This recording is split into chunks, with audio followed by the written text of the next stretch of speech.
নমস্কার বন্ধুরা, আমি রিয়া। আমি চলে এসেছি রিয়া স্টোরি চ্যানেলে আরেকটি নতুন ভিডিও নিয়ে। আজকে বৃহস্পতিবার, সাথে আবার রথযাত্রা। তো এখন বাজে বিকেল ওই 4টে কি 4:30 মতন। আমি রেডি হয়ে গেছি, আর আমার কাছে কেমন লাগছে তোমরা কিন্তু অবশ্যই কমেন্ট করে জানিও। আর তারপর আমি আমার বাহনটাকে নিয়ে বেরিয়ে পড়েছি। এখন যাবো একটু স্টেশনে। আর এই হলো আমার বান্ধবী, যার সাথে বেশ অনেক দিন পর দেখা হলো। তো ও আর আমি যাচ্ছি স্টেশনে। তারপরে আমরা আমাদের সাইকেল চালিয়ে স্টেশনের কাছের একটা গ্যারেজে রেখে চলে আসলাম ধুবুলিয়া স্টেশনে। স্টেশনে এসে পৌঁছাতেই দেখলাম আমাদের ট্রেনও চলে এসেছে। তারপরে আমরা ট্রেনেও উঠে পড়লাম, আর ট্রেনটাও দিল ছেড়ে।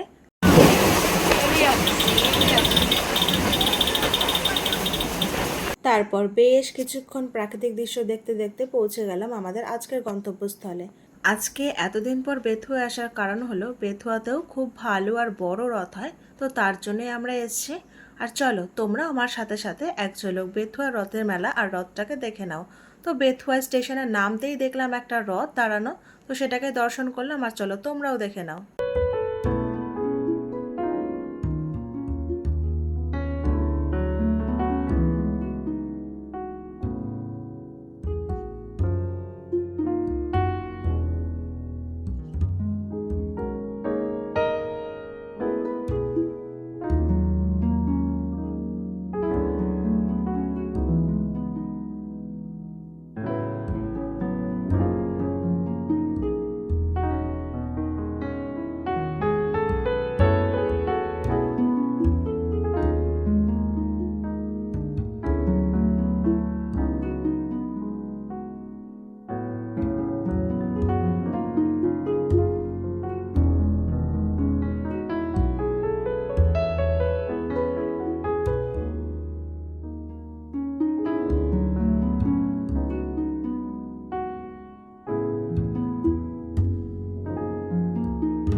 বেশ কিছুক্ষণ দাঁড়িয়ে বেথুয়ার অনেক কটা রথ দেখলাম, সাথে জগন্নাথ, বলরাম, সুভদ্রাকেও দর্শন করলাম।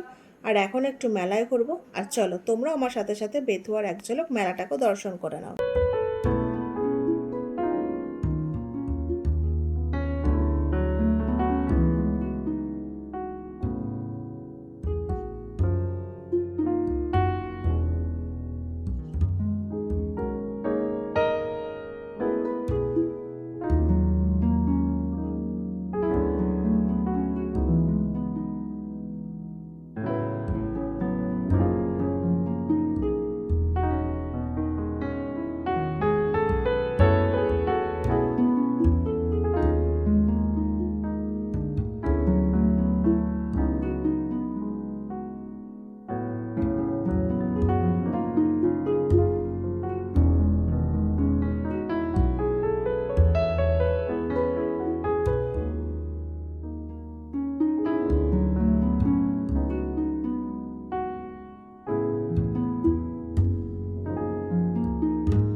বেশ কিছুক্ষণ রথের মেলায় ঘোরার পরে খেয়েছিলাম ফুচকা, তারপরে খেয়েছিলাম পাঁপড় ভাজা। যেহেতু রথের মেলা তাই পাঁপড় ভাজা না খেলে হয়।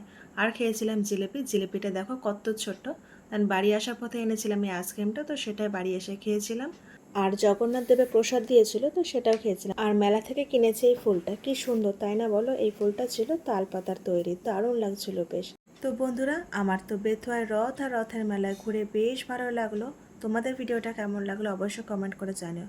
তো গাইস, আজকের ভিডিওটা এই পর্যন্ত। যদি তোমাদের ভালো লাগে লাইক কমেন্ট শেয়ার করে দিও, আর আমার চ্যানেল নতুন হয়ে থাকলে চ্যানেলকে সাবস্ক্রাইব করে দিও।